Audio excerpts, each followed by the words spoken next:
ಮಾತಿನಂತೆ ಸರ್ಕಾರ ವೇತನ ಪರಿಷ್ಕರಣೆ, ಹಿಂಬಾಕಿ ಪಾವತಿ ಸೇರಿದಂತೆ ಸಾರಿಗೆ ನೌಕರರು ಮತ್ತೆ ಮುಷ್ಕರ ನಡೆಸುವುದಕ್ಕೆ ಮುಂದಾಗಿದ್ದಾರೆ. ಸರ್ಕಾರ ಕೊಟ್ಟ ಮಾತಿನಂತೆ ನಡೆದುಕೊಂಡಿಲ್ಲ. ಏನೇ ಕ್ರಮ ಕೈಗೊಂಡ್ರೂ ಮುಷ್ಕರ ನಡೆಸಿಯೇ ಸಿದ್ಧ ಅಂತಿದ್ದಾರೆ. ಸರ್ಕಾರ ಇವತ್ತು ಕರೆದು ಮಾತನಾಡದಿದ್ರೆ ನಾಳೆ ರಸ್ತೆಗೆ ಸಾರಿಗೆ ಬಸ್ಗಳು ಇಳಿಯೋದಿಲ್ಲ.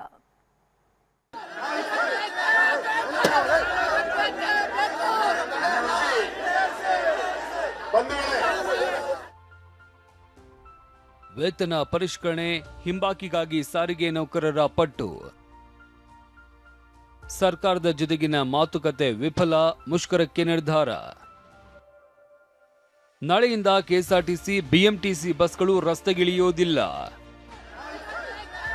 ರಾಜ್ಯ ಸರ್ಕಾರದ ವಿರುದ್ಧ ಸಾರಿಗೆ ನೌಕರರು ಮತ್ತೆ ಸಮರ ಸಾರಿದ್ದಾರೆ. ವೇತನ ಪರಿಷ್ಕರಣೆಗೆ ಆಗ್ರಹಿಸಿ ಇದೇ ನಾಳೆಯಿಂದಲೇ ಮುಷ್ಕರ ನಡೆಸೋದಕ್ಕೆ ತೀರ್ಮಾನಿಸಿದ್ದಾರೆ. ಎಸ್ಮಾ ಜಾರಿ ಮಾಡಿದ್ರು ಬಸ್ ಓಡಿಸಲ್ಲ, ಅರೆಸ್ಟ್ ಮಾಡಿದ್ರು ಹೆದರಲ್ಲ ಅಂತ ಗುಡುಗಿದ್ದಾರೆ. ಬುಧವಾರ ಎಂದಿನಂತೆ ಬಸ್ಗಳು ಯಾವುದು ಸಹ ಸಿಗಲ್ಲ. ಅದಕ್ಕೆ ಸರ್ಕಾರವೇ ನೇರವಾಗಿ ಹೊಣೆಗಾರಾಗಿರುತ್ತೆ.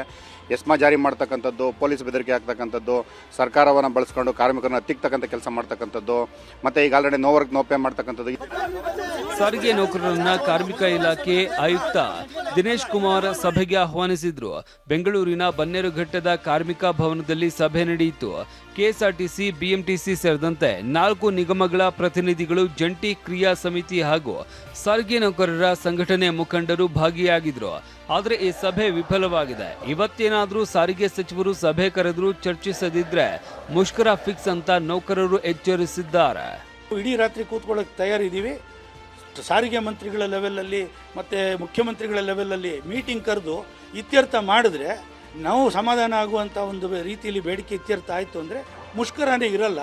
ಅದ್ರ ಬದಲು ನೀವು ಡಾಡ್ಜ್ ಮಾಡಿ ಮುಷ್ಕರ ಮುಂದೆ ಹಾಕಿ ಅಂತ ಹೇಳಿದ್ರೆ ಯಾವುದೇ ಕಾರಣಕ್ಕೂ ನಾವು ಒಪ್ಪೋದಿಲ್ಲ ಅಂತ ಹೇಳಿ ಭಾಳ ಸ್ಪಷ್ಟವಾಗಿ ಅವ್ರಿಗೆ ತಿಳಿಸಿದ್ದೀವಿ. ಕಾರ್ಮಿಕ ಇಲಾಖೆ ಅಧಿಕಾರಿಗಳ ಮನವೊಲಿಸುವ ಪ್ರಯತ್ನದಲ್ಲಿ ಇದ್ದಾರೆ. ಮೇ 25ಕ್ಕೆ ಸಭೆ ನಡೆಸ್ತೇವೆ ಬನ್ನಿ ಎಂದಿದ್ದಾರೆ.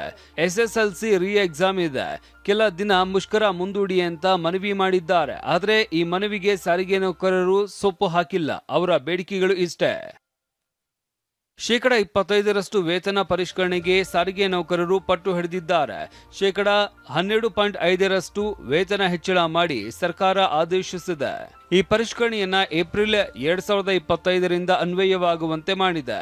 ಈ ವೇತನ ಪರಿಷ್ಕರಣೆಯನ್ನ ಒಪ್ಪದ ನೌಕರರು 2024 ಏಪ್ರಿಲ್ನಲ್ಲಿ ಜಾರಿಯಾಗುವಂತೆ ವೇತನ ಪರಿಷ್ಕರಿಸಬೇಕು ಅಂತ ಆಗ್ರಹಿಸಿದ್ದಾರೆ.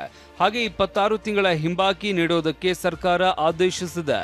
38 ತಿಂಗಳ ಹಿಂಬಾಕಿ ನೀಡಬೇಕು ಅನ್ನೋದು ನೌಕರರ ಒತ್ತಾಯವಾಗಿದೆ.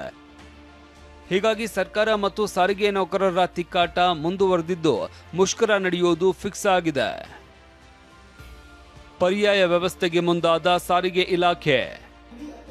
ಮುಷ್ಕರಕ್ಕೆ ಮುಂದಾಗಿರುವ ಸಾರಿಗೆ ನೌಕರರಿಗೆ ಕೆಎಸ್ಆರ್ಟಿಸಿ ಎಂಡಿ ಅಕ್ರಮ್ ಪಾಷಾ ಖಡಕ್ ಎಚ್ಚರಿಕೆ ನೀಡಿದ್ದಾರೆ.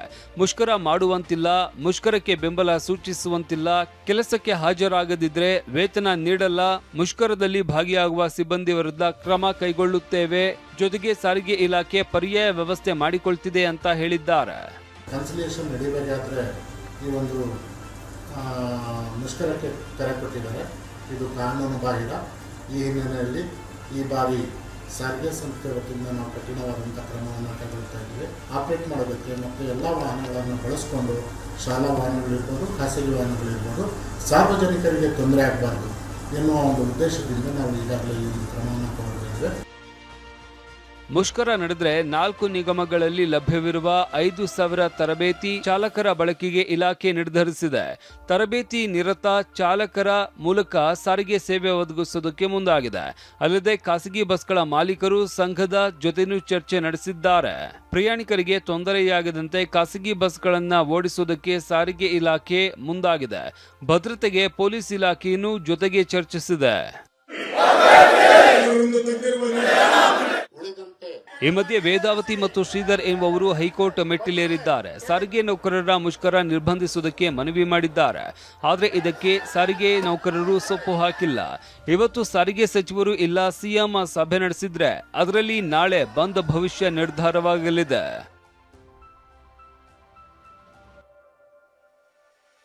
ಕಿರಣ್ ಸೂರ್ಯ, TV9 ಬೆಂಗಳೂರು.